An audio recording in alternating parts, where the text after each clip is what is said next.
जैसे मैंने मेरी स्पीच में कहा, बहुत ज़्यादा खुशी है। लास्ट 6 सालों से मदरहुड खारगर 2018 से खारगर में है। एंड जैसे मैंने कहा कि अब तक हम लोग ने more than 6,000 deliveries we have done, around 2,500 NICU admissions we have done. So देखा जाए तो एक रूफ के अंडर हमने मदर एंड चाइल्ड से रिलेटेड जो स्पेशलिटीज़ है वो हमने अवेलेबल करके रखी है। So now adding the IVF to it, it's pleasure for us. And Kharghar की जो पॉपुलेशन है, काफ़ी lives we have touched over last 6 years।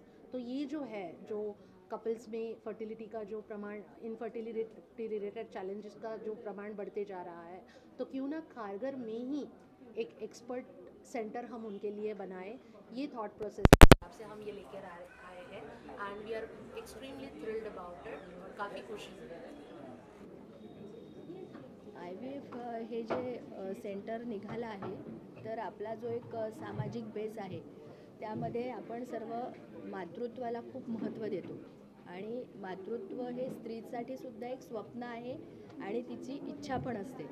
तर ज्या क्षणी मातृत्व निर्माण होण्यासाठी काही अडचणी येतात त्यावेळी IVF सेंटरसारखे जे ठिकाण आहे हे स्त्रीला नवी मुंबई येथील खारघरमध्ये जर त्यांना जवळ आणि इतक्या ज्येष्ठ तज्ज्ञांच्या म्हणजे संरक्षणाखाली किंवा आपण म्हणू त्यांच्या काळजी घेतल्या जाईल तिची, तर अशा वेळी हे निश्चितच त्या प्रत्येक स्त्रीसाठी फायदेशीर ठरणार आणि ज्यांना कोणाला या स्वरूपाचे समस्या असतील त्यांनी याचा निश्चितपणे लाभ घ्यावा असं मी सर्वांना आवाहन करेन। Actually, we launched our motherhood 5 years back. Actually, when we came, and then it was actually completely catering to the women who are into their pregnancy and the children who are actually in the in the newborn category, as well as actually those pediatric work that actually needed a good facility. So that was actually initially our thought, and then based on the growing need, where we actually understood that there is a need for us to bring a technologically advanced and IVF unit.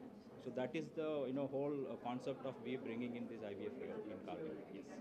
How easy it is to couple go through this process? So actually, as Dr. rightly said, that it is completely science.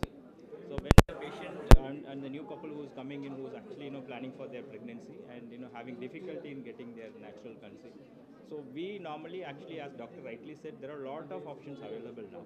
So it depends on which patient who are coming and meeting us. So because IVF is not that it's one solution for everyone, it is not going to fit like that.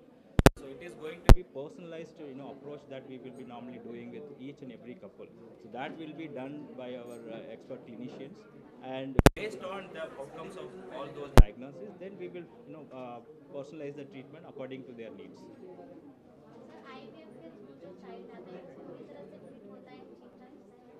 Let me answer this question. IVF के through जो baby आता है वो बाकी किसी भी baby से किसी भी तरह अलग नहीं होता है। There are more than 10 million IVF born babies now worldwide, और ऐसी कोई भी स्टडी में ऐसा प्रूव नहीं हुआ है कि IVF की वजह से बच्चों में कुछ अबनॉर्मैलिटी के चांसेस बढ़ गए हैं। लेकिन ये एक ह्यूमन रेशियो है कि 2 से 3% बच्चों में कुछ ना कुछ समस्या होने के चांसेस होते हैं जो IVF अफेक्ट नहीं करता। IVF does not have any negative effect on the prognosis of the babies born through it. देखिए, 6 साल से मदरहुड हॉस्पिटल खारघर और नवी मुंबई के बाकी इलाकों के सभी माताओं के सभी हेल्थ केयर इश्यूज़ को एड्रेस करता रहा है, और मदर और चाइल्ड हेल्थ केयर में, in fact women health care and child health care में मदरहुड बहुत बड़ा रहा है। लेकिन फर्टिलिटी सर्विसेज डेडिकेटेड यहाँ पे नहीं थे, वो हम स्टार्ट करने वाले हैं। जैसा कि मैंने पहले भी कहा कि फर्टिलिटी के प्रॉब्लम्स बहुत ज़्यादा कॉमन हो गए हैं अभी। अगर हम कहें कि 100 कपल्स हैं ऐसे जो प्रेगनेंसी के लिए कोशिश कर रहे हैं, उनमें से कम 15 से 18 कपल ऐसे होंगे जिन्हें मुश्किल आएगी। तो ये काफ़ी बड़ा केस लोड है। आप समझ सकते हैं कि बहुत सारे लोग हैं जिनको इसकी ज़रूरत है, पर ऐसा है कि इनफर्टिलिटी हमें एक सामाजिक सोशल स्टिग्मा देती है, हार्ट पेन देती है, बट कोई फिजिकल पेन नहीं देती है। ऑनेस्टली अनफॉर्चुनेटली इस समस्या को बहुत ज़्यादा एड्रेस इसके पहले किया नहीं गया।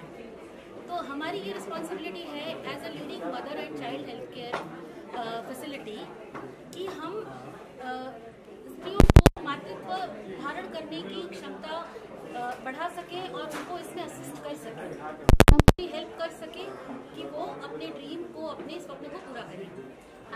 IVF के पूरे प्रोसेस में कितना चैलेंजिंग है आप लोगों के लिए और कितना टाइम लगता है, कितने प्रॉब्लम्स आती है इसमें?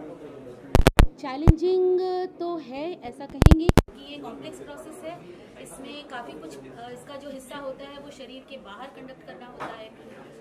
इसमें पहले स्त्री को करीबन 10-12 दिन के इंजेक्शन लगा करके अंडे तैयार किए जाते हैं, फिर एक छोटे ऑपरेशन करके अंडे बाहर निकाले जाते हैं, जो कि एक 1 डे प्रोसीजर, 1 दिन का काम है।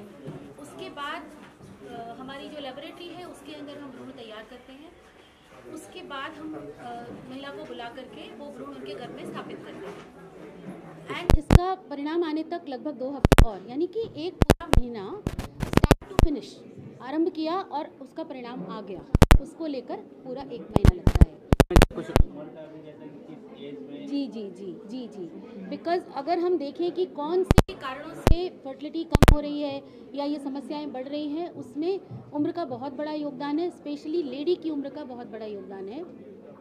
जैसे जैसे उम्र बढ़ती है वैसे वैसे नेचुरल फर्टिलिटी कम होती जाती है। 30 के बियॉन्ड, खास करके 35 के बियॉन्ड बहुत मुश्किल होता है नेचुरल कंसीव करना। कुछ लोग कर सकते हैं पर ये मुश्किल होता जाता है। ऐसे में टाइमली IVF, सही समय पे किया हुआ ट्रीटमेंट उनको अधिक से अधिक मदद कर सकता है। मैम क्या ये फर्स्ट टाइम में सक्सेसफुल हो जाता है या कितनी बार इसमें एक्सपेरिमेंट इसकी पर साइकिल सक्सेस रेट 50-55% होती है, तो लगभग आधे कपल को एक बार में रिजल्ट मिल जाता है ऑन एन एवरेज। कुछ कपल ऐसे भी होंगे जिनके ट्रिपल चांसेस बहुत अच्छे होंगे, इससे भी अच्छे, कुछ के कम अच्छे नहीं होंगे, बट लगभग आधे कपल को एक बार में रिजल्ट मिल सकता है। Thank you. यंगस्टर्स ने आजकल लेट मैरिजेस जी करियर्स, हायर एजुकेशन, उसमें टाइम काफ़ी चला जाता है। जी हाँ, यही सबसे इम्पॉर्टेंट फैक्टर आज के समय में अर्बन पॉपुलेशन में अगर हम देखें, जिस स्टडी की मैं बात कर रही थी कि 2024 की स्टडी है, Indian journal of community medicine में पब्लिश हुई है, उसमें रिसर्चर्स ने यही पाया कि अर्बन पॉपुलेशन में ये समस्या ज़्यादा कॉमन हो गई है, क्योंकि कारण प्रिसाइजली यही है। अगर हम हमारे खारघर के कॉन्टेक्स्ट में देखें तो यहाँ पे बहुत सारे कपल जो नेचुरल पॉपुलेशन यहाँ की वो भी, और बहुत सारे माइग्रेंट पॉपुलेशन भी हैं जो ग्रोथ अपॉर्चुनिटीज़ की वजह से यहाँ रह रहे हैं। तो उनके स्ट्रेस लेवल आप सोचिए, उनके करियर के प्रति डेडिकेशन ऐसा है कि वो प्लान नहीं कर सकते कि उनको फैमिली कब स्टार्ट करनी है। And by the time they are ready, probably their age is more or they have developed some other difficulties. So that is where we pitch in. We want to help those couple in conceiving despite their busy life, despite maintaining their routine without disturbing their day-to-day life, but we would want them to help in conceiving.